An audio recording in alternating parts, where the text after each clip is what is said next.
Subscribe कीजिए कुंडलनी जागरण को और प्रेस कीजिए बेल आइकन को, जिससे कि आपको मिल सके हमारी लेटेस्ट वीडियो सबसे पहले। इसलिए बहुत ज्यादा मशीनरी के ऊंचे भी दौड़ना बहुत गलत बात है। अपने हाथ की चीजें अपने देश में बढ़िया से बढ़िया बनती है और इतना बढ़िया हमारे यहाँ काम होता है, उसे हमें पहनना चाहिए और उसमें खास चीज माननी चाहिए कि कितनी आराम की चीज है। अब ये है कि प्रदेश में जैसा नायलॉन बनता है वैसे हमारे यहाँ बनना चाहिए। काहे के लिए चाहिए? इस नायलॉन से इतनी बीमारियां लोगों को हो गई। वही प्लास्टिक हमें बहुत पसंद है। हमारे यहाँ के पीतल के बर्तन नहीं चाहिए। पीतल के बर्तन ठीक नहीं, वही प्लास्टिक ठीक है। पीतल के बर्तन पहले उसमें कढ़ाई लगती है, अरे हम लोगों ने तो कढ़ाई लगाई और रहे, उसमें क्या खराबी है? और कितनी सुंदर चीज है। और फिर उसका अपना ही एक देना होता है। जो हाथ की बनी हुई चीज है उसमें अपना चैतन्य होता है और उस चीज में बनी हुई चीजें खाने में भी बहुत आनंद होता है। अब पता नहीं क्यों, या तो हमारे चिल्लाने सीखने से जैसा भी हो, पर अब एक नया फैशन चल पड़ा है, एथनिक स्टाइल, और उसमें जरूर चीजें कुछ औरतों के दिमाग में आ गई, आदमियों के भी आ रही है, पर अभी उनसे कोट पैंट नहीं छूटता। कोट पैंट बहुत मुश्किल से छूटेगा, क्योंकि वो सोचते हैं कि कोट पैंट नहीं पहनेंगे तो हम साहब नहीं रहेंगे, फिर तो हम हो जाएंगे खेतीहर। इसलिए वो कोट पैंट उनसे छूटना मुश्किल है। पर औरतों ने जरा सा एथनिक स्टाइल पे अब ध्यान दिया है। ये बड़ी खुशी की बात है कि हमारे भारतवर्ष के इतने कारीगर लोग अपने हाथ से काम करते हैं और उनके हाथ का काम फिर से हम उसको उजाला दें, उसको हम संभालें। और हिंदुस्तान में और चाइना में छोड़ करके कहीं भी हाथ का काम नहीं होता है। कल ये सारे देश आपके पीछे दौड़ेंगे कि हमें हाथ का काम दीजिए, हमें ये चाहिए। वहाँ तो हाथ का काम मेड बाय हैंड कह दीजिए तो वो तो ऐसा है कि जैसे हम लोग मेड इन जर्मनी समझते हैं वैसा ही समझते हैं, और उसको इतना जोर से पकड़ेंगे कि मेड बाय हैंड। आप लोगों को बताएं तो हंसी आएगी। एक बार हम जापान गए थे, एक साहब ने बहुत कहा हमारे घर आप आइए, हमारे घर आप। तो हम गए उनके घर पे, क्या है पता नहीं, तो एक उन्होंने मुरादाबादी सुराही निकाली, कहने this is authentic made by hand Indian. हमने कहा अच्छा भाई, मान गए तुमको मेड बाय हैंड इंडियन, और उसका इतना महत्व, वो बिल्कुल बीचों बीच रखी हुई। और हमारे यहाँ तो कह गए ये क्या मुरादाबादी ले आए, उससे तो अच्छा है स्टेनलेस स्टील का कुछ लाओ, नहीं तो प्लास्टिक उससे भी अच्छा।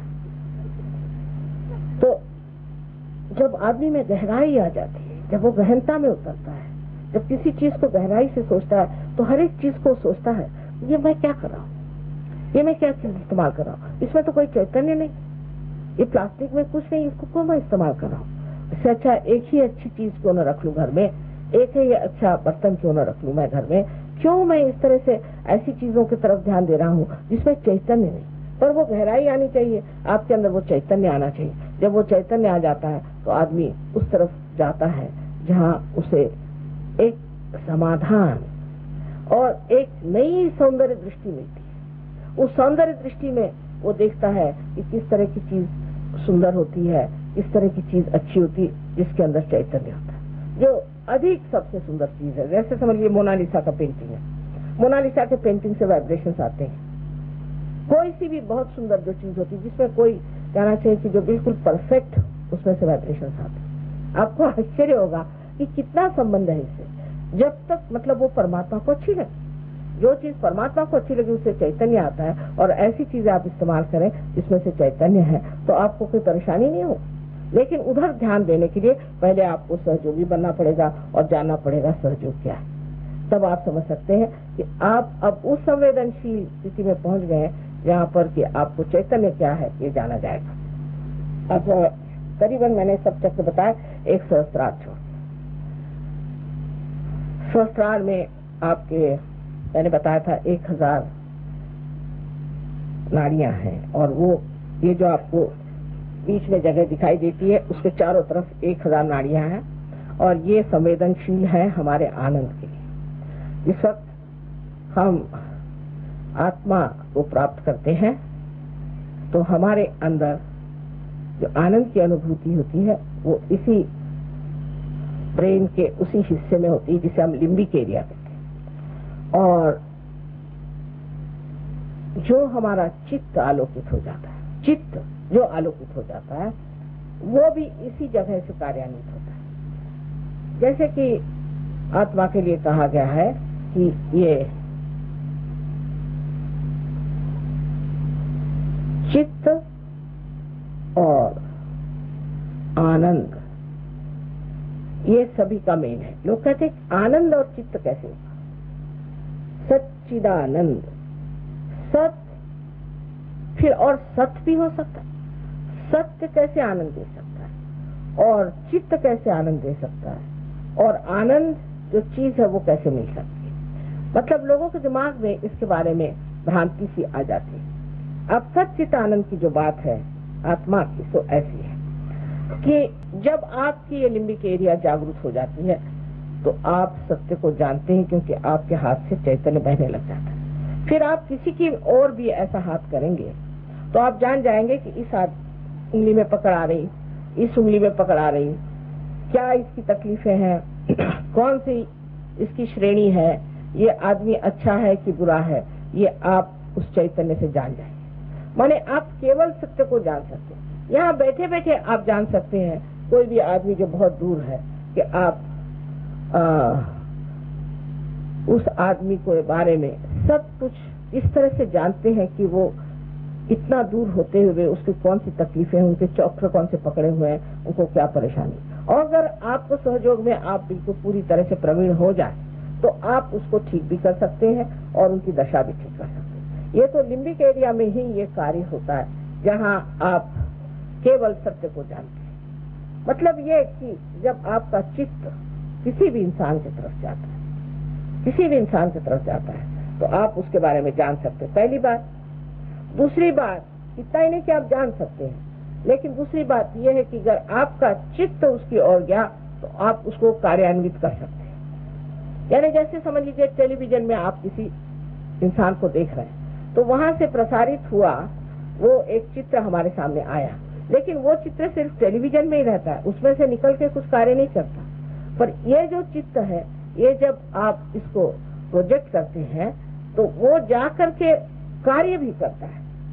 जैसे आपने किसी के बारे में सोचा कि यह आदमी है, कैसा होगा क्या, फौरन आपका चित्त वहां जाकर कार्य करे, क्योंकि ये जो सारा ईथर आप जिससे रेडियो वगैरह चलाते हैं, इस ईथर की जो सूक्ष्मता है वही परम चैतन्य भी है। अरे पूर्ण परम चैतन्य नहीं, किंतु ईथर की भी सूक्ष्मता वही है। तो यहाँ से जब आप किसी के बारे में सोचेंगे, आपका चित्त जाएगा तो आप जानिए कि आपने उसे ठीक कर दिया, उसकी हालत ठीक कर दी। फिर ऐसे आदमी की नजर तक बहुत कमाल की, क्योंकि उसकी नजर में कोई, जिसे आपने उनके बारे में पूछा था ज्ञानेश्वर जी के, निरंजन पहाड़ी, उन्होंने कहा कि आंख कैसी निरंजन, माने उसका कोई रंजन ही नहीं, देखती मात्र है, देखना मात्र होता है, उससे कुछ लस्ट ग्रीड कोई चीज नहीं, देखना मात्र। निर्विचार में आप देख रहे हैं उस चीज को। जब आप निर्विचार में देख रहे हैं, समझ लीजिए ये कारपेट यहाँ बिछा बड़ा सुंदर है, अच्छा है, अगर ये मेरा कारपेट हो तो मुझे फिक्र लगेगी कि अब ये खराब हो जाए। अगर आपका कारपेट है तो आप परेशान होंगे कि ये इनका कारपेट है। पर समझ लीजिए अगर ऐसी दशा है कि मैं सिर्फ इसको देखना, निरंजन देखना करूं, इस कारपेट को सिर्फ देखती ही रहूं और कोई विचार ना आए, तो इसको बनाने वाले का जो आनंद है पूरा मेरे ऊपर से गंगा जी जैसे बहना शुरू होता है। आप मानिए होता है। आपने कल देखा कि आपके हाथ में ठंडी ठंडी हवा आ गई, आपके सर से भी ठंडी हवा निकली। तो ये चीज होने की होती है और ये घटित होती है। पर इसके लिए सुषुम्ना नाड़ी जो है बीज की, इसके अंदर से ही ये कार्य होता है। सुषुम्ना नाड़ी जो है इसके ही अंदर ये 3.5 इसमें से लपेटा हुआ, जैसे एक कागज को आप 3.5 इसमें लपेट दे, इस तरह की चीज है।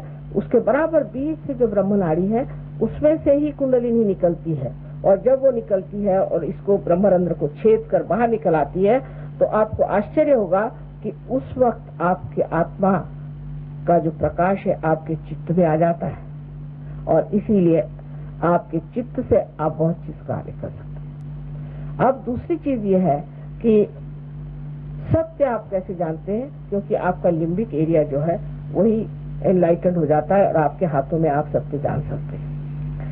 और आनंद ऐसी चीज है कि उसमें सुख और दुख ऐसी दो चीज नहीं, केवल आनंद मात्र होता है। कोई भी चीज को आप देखते हैं तो जैसे कोई नाटक देख रहे हैं, नाटक का जैसा एक आनंद होता है, लेकिन किसी भी सांसारिक चीज से आनंद नहीं मिलता, सिर्फ अपने आत्मा से। आत्मन्ने आत्मना तुष्ट, आत्मा से ही आत्मा तुष्ट होता है।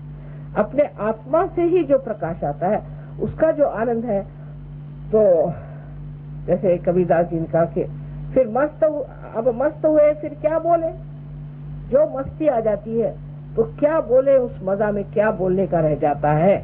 और दूसरे तो कुछ समझते भी नहीं, क्या समझ आऊं, सब जगह अंधा तो अच्छा है, अपना ही मजा उठाते बैठे। लेकिन अब ऐसा रहा नहीं जाता, इसलिए हम भी मेहनत कर रहे हैं कि आप भी उस मजे को उठा लीजिए जिस मजे में हम हैं। और इस पे लिखा हुआ है कि आनंदा चाहे डोही आनंदा तरंगी, यानी आनंद के डोह में, आनंद के तरंगों में डूब रहे। ये जो वर्णन किए, क्या वो लोग झूठ बोलते थे?